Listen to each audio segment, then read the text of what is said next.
Hello everyone, thank you for coming. My name is Melissa Altamirano, and I'm here to talk to you about how public relations can be used as a voice for the voiceless. And down below you'll find my website if you want to take a look at it during my presentation. First, I want to talk about why I ended up in PR and why I think it's a voice for the voiceless. I'm not sure how I ended up in PR. I knew that I liked writing, and I tried journalism, and I loved something about it, but it still didn't feel complete. And I also tried marketing. I have a lot of family who are small business owners, and they would always ask me for help setting up their websites, helping them with their social media, helping them set things up to help market their businesses. And I loved doing that, and I love the strategy behind it. I loved finding solutions to help them survive when they were struggling. And I ended up taking a non-paid internship at LAX airport, and that's when I found out that I just really loved PR. It was a mix of writing with creative solutions to help somebody connect with the people that mattered to them. So PR as a voice, public relations, I think is a voice because you're able to send a message from an organization to the community that matters to it. So this can look like writing press releases, writing blogs, writing content for social media, also holding events.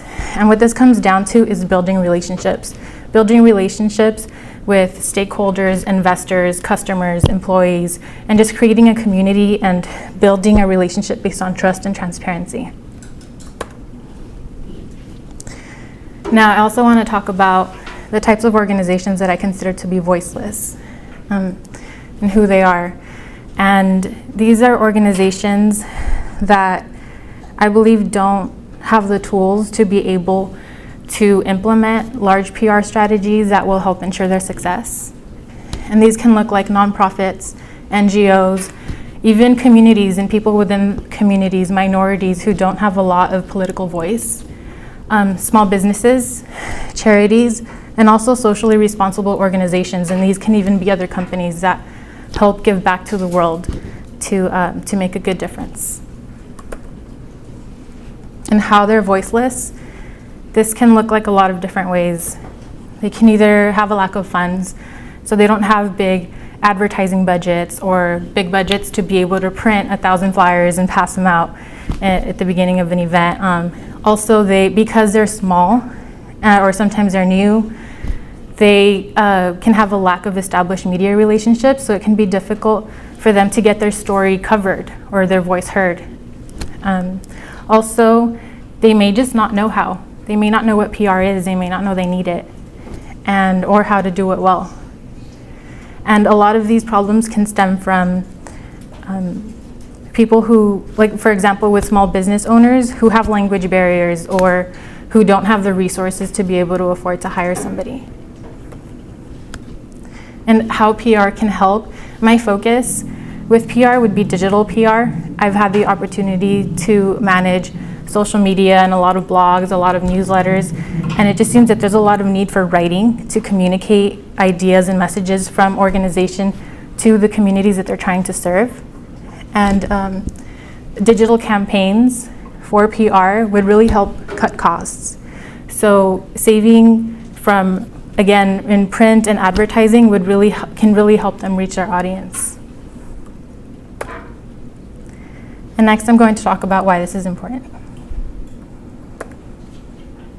It's important for the world because PR can help make the world a better place. I truly believe that. In one of my classes we had to define public relations, and part of my definition was really rooted in trying to make a difference, not just trying to reach a goal with a campaign, but trying to reach a goal that would help make the world a better place by creating communities, by bridging gaps, and by strengthening relationships between companies and with the people that they're serving. So this could look like helping a nonprofit reach people that they need to ask donations from or that they need to communicate updates to. Also, this can help drive business objectives. So in companies, like Tom's, who gives away a pair of shoes for every purchase. It can help increase their business objectives, but in turn, that can help impact the world and contribute to social good. Why this is important to me. For one, I think that in the past year or 2 years, God has really pulled my heart towards serving in the communities which I grew up in. The neighborhood I grew up in is called Highland Park, and it's in Los Angeles. And I guess it's an emotional topic for me, not only because I'm nervous, but it's also something that I've spent a lot of time thinking about and writing about. I've even done some of my projects here at Biola on this topic. It's in the spotlight currently in the media for being a neighborhood that's being taken over by gentrification and people are losing their homes. There's a park that is lined up with RVs from people who had to move there because they lost their homes. There's small businesses who have been struggling and have had to shut down. But also I see the other side of it. I see the residents who moved in because they got pushed out of their neighborhoods. And there's a lot of racial tension right now. There's a lot of division in the communities, and you can see that on social media.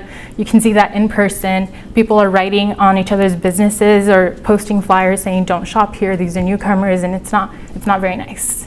And so I feel like there's an opportunity for PR to come in here and to create relationships between the different groups of people, between the politicians who oversee these neighborhoods, and between the small businesses that have been there for a long time and the new businesses who are coming in and are trying to make a living too.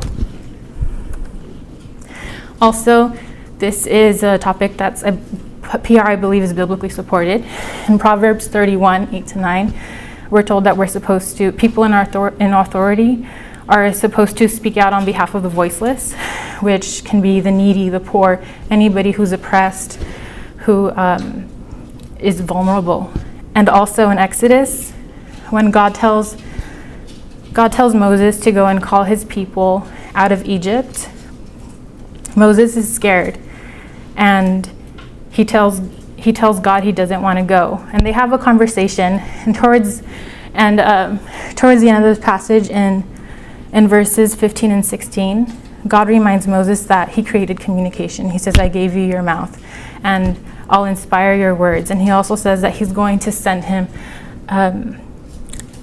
Aaron, his brother the Levite, in order to advocate for him and to help persuade the people. And I feel like that's just a really good example of how communication and public relations is God inspired, and it's biblically supported. And I felt like everything that I wanted to do is, and that I feel like is my calling, I can also integrate my faith with it. Here's just a quote that I really like, and it says, "We believe PR should be practiced to serve the public interest, to develop mutual understanding between organizations and publics."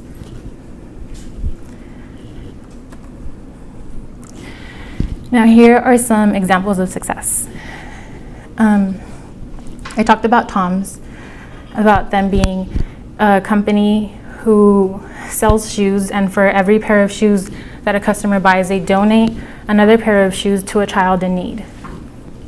A lot of the marketing and PR work that they did was digital. So I remember when I first started hearing about the brand several years ago, I saw a lot of videos online, and they were inspirational.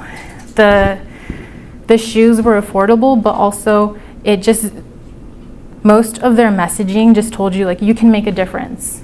And it made you feel like it was something so tangible, like going out to buy a pair of shoes. And I feel like that's a really great example of what we can do with PR. We can bring these large-scale problems down to small communities and help them find the problems that they're struggling with, find solutions, and help them do it in a way that may not cost a lot of money. It could, if they have a big plan and they have a big team and are planning to spend a lot of money on production, that's one thing. But a lot of the work that I've done so far has been on social media, writing blogs, writing newsletters. And in PR, you have to show the results of what you do. So I have seen those results, because we wouldn't be doing it if there wasn't an impact. Also, Highland Park Florist.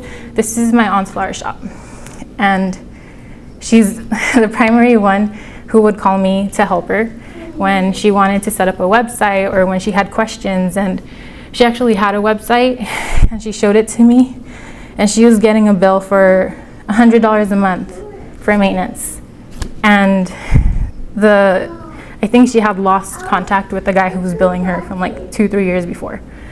And so she kept getting the bill, and so that touched my heart, because I felt like even in my own family, like, they don't know what to do with these resources and these tools that are supposed to help them survive. They're supposed to help them make a difference, because even if it is a flower shop, they provide a service to their community that they need.